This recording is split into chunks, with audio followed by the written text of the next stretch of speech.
Over the coming years, this room will be filled with exhibits and displays that tell the story of the Packard car. But today, you can look at all the great models on display in the new expansion at the National Packard Museum and even celebrate a special event here, too. Historic Packards and memorabilia are still what draw visitors to the National Packard Museum in Warren. And now the displays are evolving thanks to a 1,000-square-foot expansion that includes the new Great Hall. The need was that we were busting at the seams. We originally had 7,500 square feet of museum and more cars than we could even come close to displaying. Story of Henry Joy. You can see the different themes. Marianne Porinchak, the museum's executive director, explains the plans.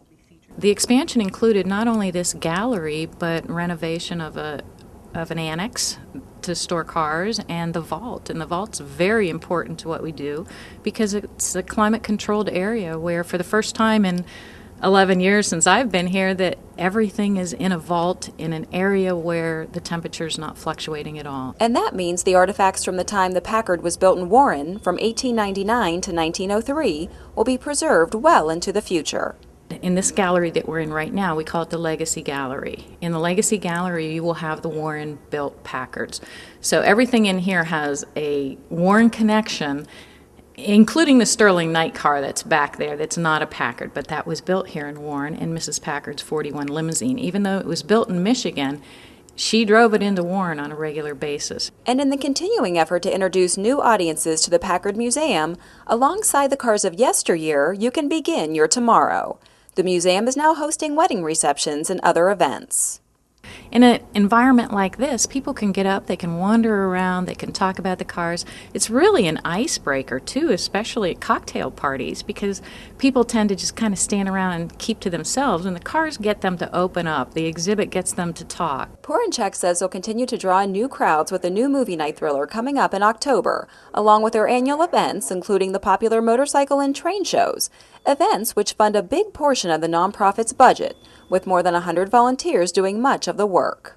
At the very basis of every collector is a love of what once was. So we try to appeal to that passion for preservation when we do these events, and it has worked very well for us. And Porinchak says just as the exhibits evolve, the museum itself represents both the past and the possibilities for the future.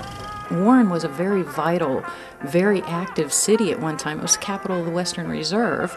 You know, our lives as a community have gone through cycles, and they'll go through cycles again, and the fact that we're growing and we're expanding and we're busy illustrates that we're still on the move, we're still alive, we're vital, and we bring a lot of tourism dollars into this community.